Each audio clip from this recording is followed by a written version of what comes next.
Students, कैसे हो? उम्मीद करता हूं कि आप सभी अपने घरों पे स्वस्थ होंगे, मस्त होंगे। मैं सुरेश सोनी, ईजीटी बायोलॉजी, आप सभी का भारतीय एजुकेशन ग्रुप की ऑनलाइन क्लासेस में हार्दिक स्वागत करता हूं, अभिनंदन करता हूं। अपन आज बायोलॉजी की फर्स्ट क्लास को लेने जा रहे हैं, जिसके अंदर अपन बेसिक इंट्रोडक्शन के बारे में पढ़ेंगे। इससे पहले अपन कुछ बातें करना चाहते हैं, क्योंकि आपने अभी अभी अपना सब्जेक्ट का चयन किया है, आपने 11th क्लास के अंदर बायोलॉजी सब्जेक्ट को लिया है। उसके क्या फ़ायदे हैं, आगे चल करके आपको क्या क्या स्कोप है, इनके बारे में डिस्कशन करेंगे। आपका सिलेबस क्या रहेगा, पिछली बार से क्या चेंज है, इसके बारे में कुछ अपन बेसिक बातें स्टार्ट करते हैं। इसके बाद में अपन अपने टॉपिक के ऊपर आएंगे।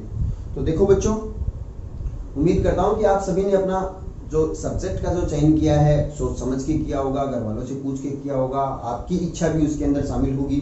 फिर भी आपको कोई डाउट है, कोई भी दिक्कत है, तो आप हमसे भी इसके बारे में बात कर सकते हैं। मगर ये काम आपको जल्दी से जल्दी कर लेना है, क्योंकि अपनी क्लासेस स्टार्ट हो रही है तो पीछे बैक हो जाएगा आपका सिलेबस जो है। तो आपको ये काम जल्दी से जल्दी कर लेना है। फिर भी कोई दिक्कत हो तो हमसे बात कर लेनी है। एक बात मैं आपको बता देना चाहता हूं कि इस बार अपना सिलेबस पिछली बार से चेंज हो चुका है। पिछली बार वाली किताब आपकी इस बार वाली बायोलॉजी की नहीं रहेगी। ये मैं पहले भी आपको स्कूल के अंदर भी बता चुका हूं। फिर मैं आपको बता देना चाहता हूं कि इस बार 11th क्लास में अपने एनसीईआरटी का सिलेबस चालू हो चुका है। यानी आपको जो मार्केट से किताब को जब खरीदना है तो आपको उस बुक सेलर से ये बोलना है कि अपन को हमें 11वीं क्लास की बायोलॉजी की एनसीईआरटी की किताब देनी है, न कि पिछली बार वाली किताब। इन दोनों में डिफरेंस आप बेसिकली कैसे समझ सकते हो कि आपको जो किताब बायोलॉजी की दी जाए तो उसके अंदर आपके 22 चैप्टर होंगे। यानी इस बार वाली जो नई किताब है उसके अंदर 22 चैप्टर है, जबकि पिछली बार वाली जो किताब थी उसके अंदर 45 चैप्टर हैं। तो आफ्टर ऑल सिलेबस आपका थोड़ा छोटा हुआ है। ये भी आपको फायदा मिलेगा, क्योंकि अपन आसानी से सिलेबस को 2 बार रिवीजन करके भी कर सकते हैं। और इसके अंदर 22 चैप्टर जो हैं वो 5 यूनिट में डिवाइड किए गए हैं। यानी 22 चैप्टर जो है वो 5 इकाइयों में विभाजित किए गए हैं, जो आप किताब लेते ही खोल करके देख सकते हो। और वैसे ही पता लग जाएगा आपको। पिछली बार वाली किताब काफ़ी मोटी थी, आपने देखी भी होगी स्कूल के अंदर, अपने जो आपके सीनियर्स थे उनके पास। इस बार वाली किताब थोड़ी पतली है, उसके अंदर 22 चैप्टर है, अपनी एनसीईआरटी की किताब है।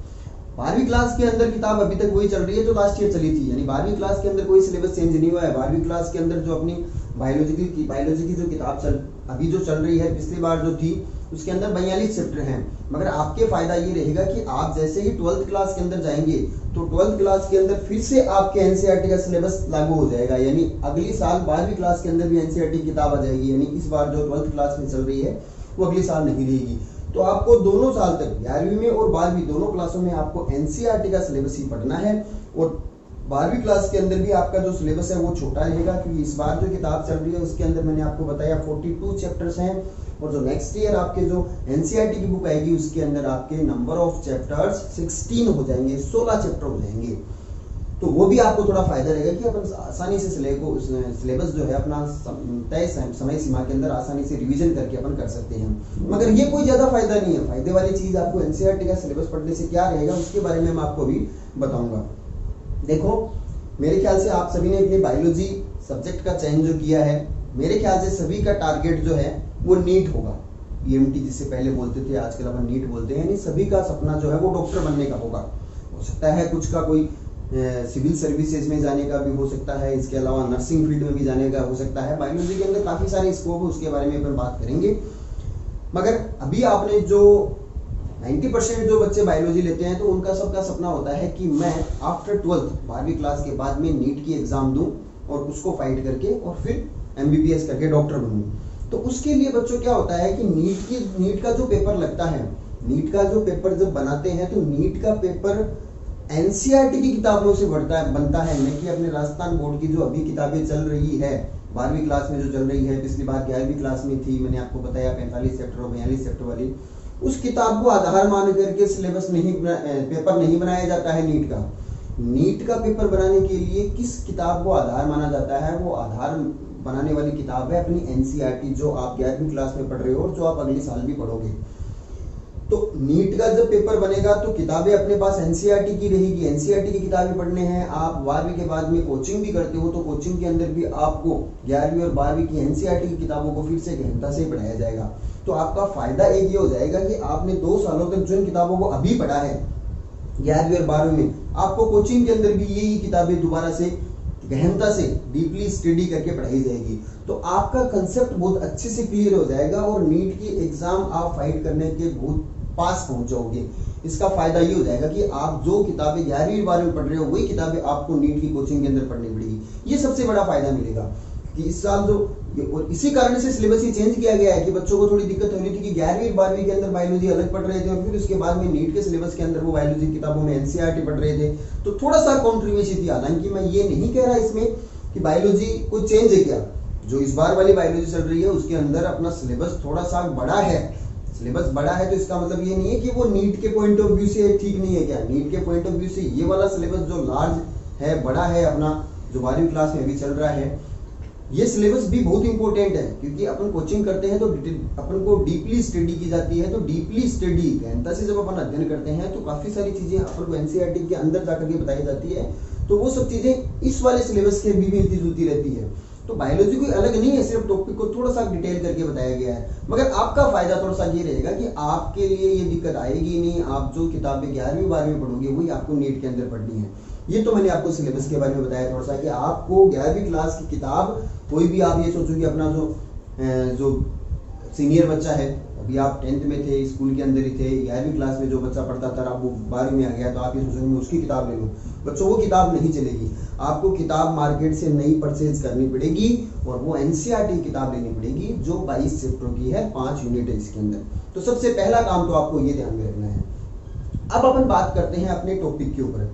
देखो आज की क्लास के अंदर अपन कोई बायोलॉजी का अपनी जो किताब है उसके अंदर से कोई भी एक चैप्टर या कोई भी उस किताब के अंदर से कोई टॉपिक नहीं ले रहे हैं, अपन बेसिक चीजें कर रहे हैं। यहाँ पर बायोलॉजी क्या होती है, बायोलॉजी का मीनिंग क्या है, बायोलॉजी के अंदर किन किन ऑर्गेनिजम्स की स्टडी की जाती है, बेसिक क्लास अपन ले रहे हैं, जिसके अंदर आपको थोड़ा सा पता चले कि मैंने बायोलॉजी सब्जेक्ट लिए तो इसके अंदर मेरे को आगे चल करके किसके बारे में स्टडी करनी है, क्या किन किन बातों की अध्ययन करना है हमको अपन को। तो अपन एक बेसिक क्लास ले रहे हैं, इंट्रोडक्शन, जिसको अपन बोल सकते हैं बायोलॉजी का इंट्रोडक्शन। तो अपना टॉपिक का नाम ही अपना बेसिक का ये रहेगा कि बायोलॉजी का बेसिक इंट्रोडक्शन, बायोलॉजी का सामान्य परिचय क्या होता है।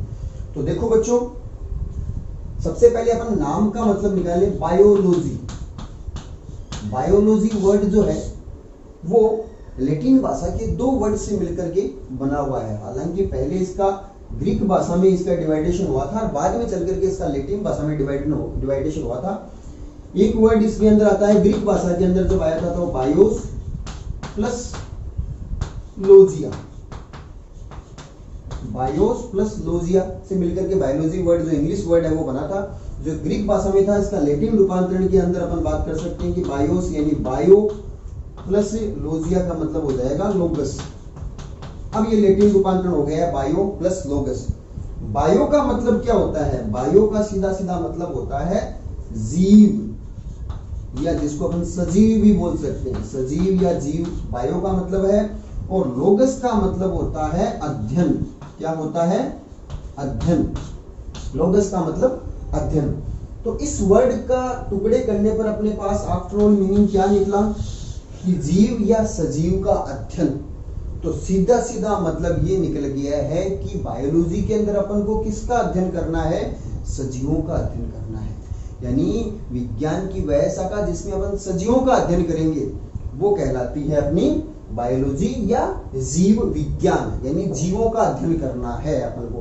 अब इस परिभाषा को अपन थोड़ा डिटेल के अंदर स्टडी करें तो इस परिभाषा को अगर अपन थोड़ा सा बढ़ा करके देखें तो क्या हो जाता है, विज्ञान की वह शाखा जिसके अंदर अपन जीवों की संरचना, उनके कार्यों, उनका विकास, उनका वितरण, उनका वर्गीकरण और उनके नामकरण का अध्ययन जब करते हैं तो विज्ञान की उस शाखा को अपन जीव विज्ञान कहते हैं। देखो जीवों का अध्ययन है, मगर जीवों का अध्ययन अपन करते हैं तो किस किस संदर्भ में अध्ययन करते हैं, यानी जीवों का भी क्या क्या अध्ययन करते हैं। तो बहुत सारे वर्ड अपन इसके अंदर दे सकते हैं।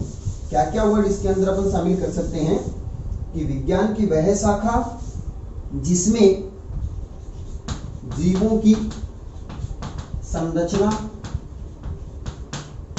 इनके कार्यों, इनका विकास, इनका वितरण इनका नामकरण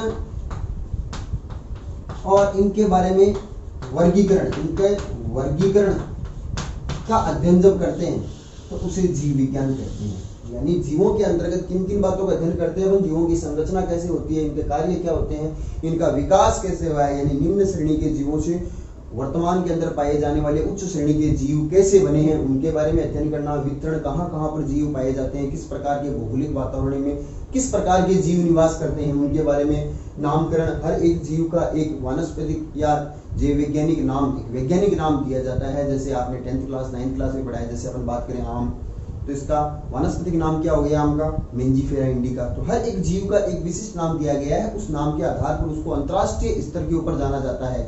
एक लोकल नाम एक अलग हो सकता है किसी भी जीव का, मगर एक वैलिड नाम जो अंतरराष्ट्रीय स्तर पर जाना जाता है वो नाम भी उसका दिया जाता है जीव का। तो वो नामकरण के अंदर आएगा। वर्गीकरण, अलग अलग वर्गों के अंदर विभाजित किया गया है, हर एक जीव का एक अलग घर बनाया गया है, एक अलग वर्ग बनाया गया, उसके बारे में अध्ययन करना वर्गीकरण होता है। तो जीवों को अपन जीव विज्ञान के अंदर जीवों का अध्ययन करेंगे, मगर जीवों के बारे में इन बातों का अपन अध्ययन विज्ञान की जिस शाखा में करते हैं उसे जीव विज्ञान अपन कहते हैं। तो मेरे ख्याल से आपको बायोलॉजी शब्द का मीनिंग और इसकी परिभाषा समझ में आ गई होगी। अब अपन थोड़ी सी हिस्टोरिकल बातें करते हैं, ऐतिहासिक बातें करते हैं कि जीव विज्ञान शब्द किसने दिया, जनक कौन है, जीव विज्ञान की शाखाएं कौन कौन सी है। तो देखो, बायोलॉजी के जनक, जीव विज्ञान के जनक अपन किसे कहते हैं। सबसे पहला अच्छा क्वेश्चन अपना ये बनता है कि जीव विज्ञान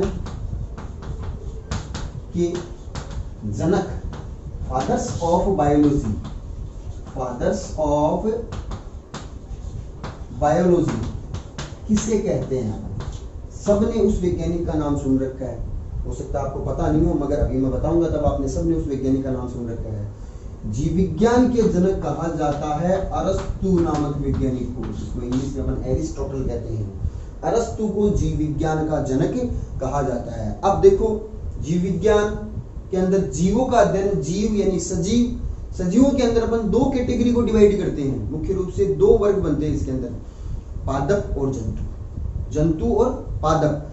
देखो, पादप भी सजीव है, सभी को पता है, अपन आगे चल करके डिटेल स्टडी करेंगे कि पादपों को अपन सजीव क्यों कहते हैं, और जंतु सभी सजीव होते हैं।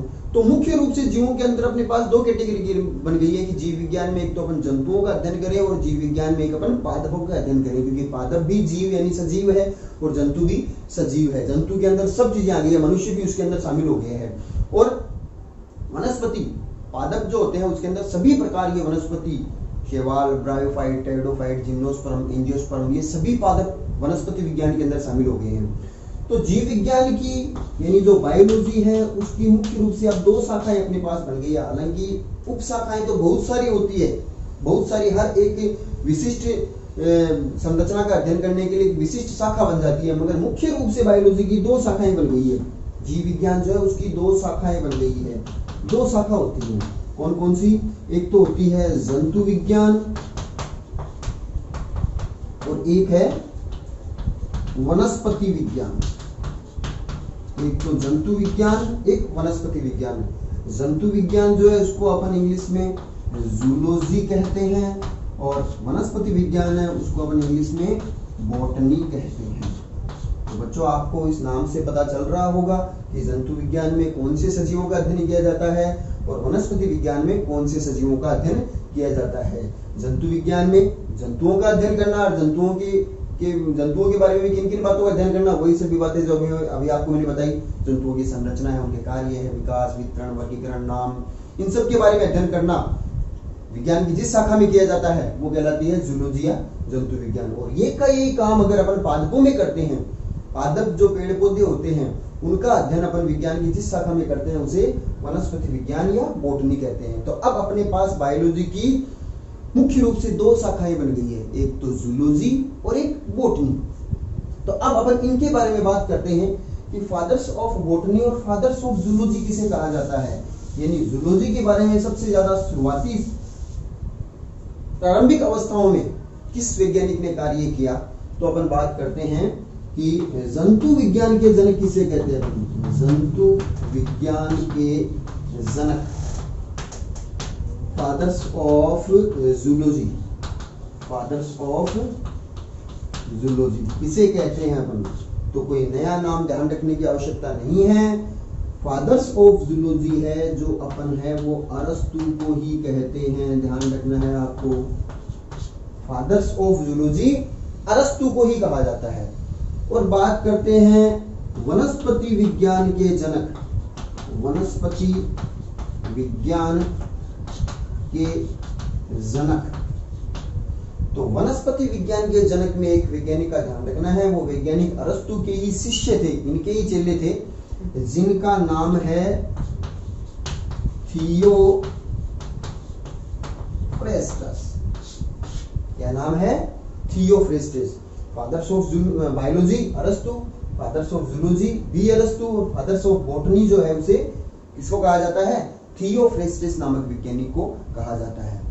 आपको मैंने बताया कि जीव विज्ञान की मुख्य रूप से दो शाखाएं हो गई, एक तो बॉटनी और एक जूलॉजी, मगर आगे चल करके इसकी सब उप शाखाएं और बनती है बहुत सारी, जैसे मॉलिक्यूलर बायोलॉजी है, माइक्रोबायोलॉजी है, बायोकेमिस्ट्री है। ये सब क्या हो गई है फिर जब अपन सूक्ष्म जीवों का अध्ययन करते हैं। देखो जीव ही है सूक्ष्म जीव, जैसे जीवाणु है, विषाणु है, कवक है, ये छोटे जीव होते हैं।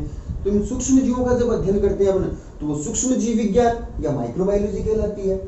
अपन बात करते हैं मॉलिक्यूलर बायोलॉजी, सजीवों के शरीर में पाए जाने वाले जैव अणु, बायोमोलिक्यूल, जैव अणु जैसे डीएनए है, आरएनए है, प्रोटीन है, कार्बोहाइड्रेट है, इनके बारे में अध्ययन करते हैं अपन, तो वो कहलाती है मॉलिक्यूलर बायोलॉजी या आणविक जीव विज्ञान। तो शाखाएं उप शाखाएं बहुत सारी बनती है। अपन मुख्य शाखाओं की बात कर रहे हैं कि मुख्य रूप से शाखाएं जो होती है वो दो होती है बायोलॉजी की, एक तो जूलॉजी और एक बॉटनी, जिनके अपन ने फादर्स के बारे में बात की है अपन ने।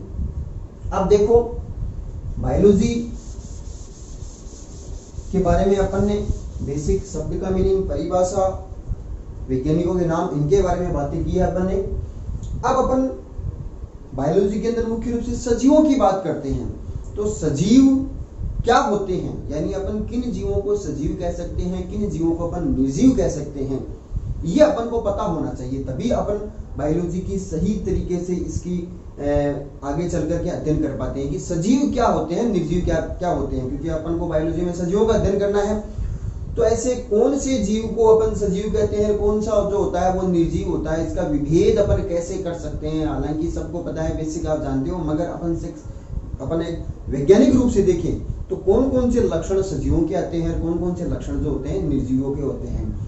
तो यहां से एक बेसिक छोटा सा क्वेश्चन मेरे माइंड में आ गया है कि आपसे कोई ये पूछे कि कोई ऐसा जीव जो न तो पूर्णतया सजीव है और न पूर्णतया निर्जीव है, इसका मतलब दोनों के बीच की योजक कड़ी हो गया है। योजक कड़ियों के बारे में 10th क्लास में भी आपने बहुत सारा पढ़ा होगा। योजक कड़ी अपन किसे बोलते हैं कि ऐसा जीव जिसके अंदर दो कैटेगरीज के गुण एक में ही पाए जाते हैं, यानी सजीव भी है, निर्जीव भी है, या पूर्णतया सजीव भी नहीं है, पूर्णतया निर्जीव भी नहीं है। ऐसा कोई जीव जब होता है तो उसे अपन सजीवों और निर्जीवों के बीच की योजक कड़ी कहते हैं अपन। तो आपको ये जनरल साइंस का एक अच्छा क्वेश्चन कई बार आपने सुना होगा कि सजीवों और निर्जीवों के बीच की योजक कड़ी अपन किसे कहते हैं, तो वो होता है विषाणु, वायरस। आइए जब अपन कोशिका विज्ञान को स्टार्ट करेंगे, सबसे पहले अपन इसके अंदर साइटोलॉजी यानी कोशिका को स्टार्ट करेंगे, उसके अंदर इसके बारे में डिटेल से अपन स्टडी भी करेंगे। विषाणु या वायरस जो है उसके बारे में एक जनरल क्वेश्चन क्या बनता है कि इसे अपन सजीवों व निर्जीवों के बीच की योजक कड़ी कहते हैं। ये ध्यान रखना है, सजीवों और निर्जीवों के बीच की योजक कड़ी अपन किसे कहते हैं, विषाणु को कहते हैं। क्यों? क्योंकि विषाणु जो होता है, वायरस जो होता है, वो वायरस न तो पूर्णतया सजीव है न पूर्णतया निर्जीव है। ये कैसे संभव है? ये इसलिए संभव है कि जब वायरस जो होता है, जब बाह्य वातावरण के अंदर है, हवा में है, बाहर है, एक तो वो जब कोई संक्रमण, जैसे अभी कोरोना वायरस चल रहा है, तो कोरोना वायरस अपने सांस के द्वारा, अपने श्वसन मार्ग के द्वारा जब अपने शरीर में चला जाता है तो अपने शरीर की कोशिकाओं को वो घर बना लेता है, वहां पर अपना जनन करता है, पोषण करता है, अपनी कोशिकाओं को संक्रमित करता है, अपने शरीर के अंदर रोग उत्पन्न करता है। तो एक तो वो शरीर के अंदर आ गया है, एक जब वो बाह्य वातावरण में है, तो दो स्थान हो गए। जब वो वायरस बाह्य वातावरण में रहता है, बाहर है, तब तो वो निर्जीव की भांति व्यवहार करता है, और जब वही वायरस अपने शरीर के अंदर आ जाता है, सजीव कोशिकाओं के अंदर आ जाता है, तब वो सजीवों की तरह भी व्यवहार करता है। तो न तो इसको अपन पूर्णतया सजीव कह सकते हैं, न पूर्णतया अपन इसको निर्जीव कह सकते हैं। इसलिए इसको यह शब्द दिया गया है वैज्ञानिकों के द्वारा कि वायरस जो है वो सजीव और निर्जीव के बीच की योजक कड़ी है, connective link between living and non living organism, ये कहा जाता है। इसको वर्गीकरण के अंदर बहुत सारे वैज्ञानिकों ने जब सजीवों का वर्गीकरण किया तो वर्गीकरण विज्ञान के अंदर भी कोई भी स्थान नहीं मिल पाया। ये एक अपवाद हो गया है जिसके ऊपर कोशिकीय सिद्धांत भी लागू नहीं होता है, यानी सजीवों और निर्जीवों के बीच की योजक कड़ी का मतलब अपवाद हो गया है। इसके बारे में अपन आगे चल करके स्टडी करेंगे। अब अपन को बात ये करनी है कि सजीव होना किन किन शर्तों को लागू करता है, यानी कोई जीव सजीव है तो उसके ऊपर कौन कौन सी शर्तें लागू हुई है। तो उसके लिए कुछ बेसिक लक्षण होने जरूरी है कि सजीवों के विशिष्ट लक्षण कौन कौन से होते हैं। कोई जीव अगर सजीव है, निर्जीव नहीं है, सजीव है, तो कौन कौन से लक्षण होंगे। तो वो लक्षण कुछ अपन इस प्रकार से जो मैंने लिखे हैं यहाँ पर, ये लक्षण सजीवों में पाए जाते हैं, उनके बारे में अध्ययन अपन, इनके बारे में चर्चा अपन नेक्स्ट वीडियो के अंदर करेंगे। आज की वीडियो में अपन ने सिर्फ बेसिक छोटी सी बायोलॉजी की क्लास ली है, जिसमें आपने जो सब्जेक्ट का अपना चयन किया है, आपको पता चले कि अपन जो पढ़ रहे हैं उसके बारे में अपन को किन किन बातों को आगे चल करके अध्ययन करना है। तो अपन ने क्या क्या पढ़ा आज, बायोलॉजी शब्द का मीनिंग, सबसे पहले तो अपन ने अपने सिलेबस के बारे में पढ़ा है, अपना सिलेबस चेंज हो चुका है, आपको किताब नहीं लेनी है उसके बारे में पढ़ा है। फिर बायोलॉजी शब्द जो है उसका मीनिंग, अर्थ क्या होता है, इसके बारे में पढ़ा है। बायोलॉजी की विज्ञान की जो शाखा है उसकी परिभाषा के बारे में पढ़ा है, उसकी शाखाओं के बारे में पढ़ा है, उसके ऐतिहासिक संदर्भ में पढ़ा है, किसको किसका जनक कहा जाता है, और फिर एक जनरल छोटा सा क्वेश्चन सजीवों और निर्जीवों के बीच की योजक कड़ी के बारे में पढ़ा है। अगली वीडियो में अपन फिर मिलेंगे जिसके अंदर अपन सजीवों के विशिष्ट लक्षणों की बात करेंगे। जो ये विशिष्ट लक्षण, इनके बारे में अपन अगले वीडियो के अंदर बात करेंगे। अगले वीडियो में फिर मिलते हैं। Thank you.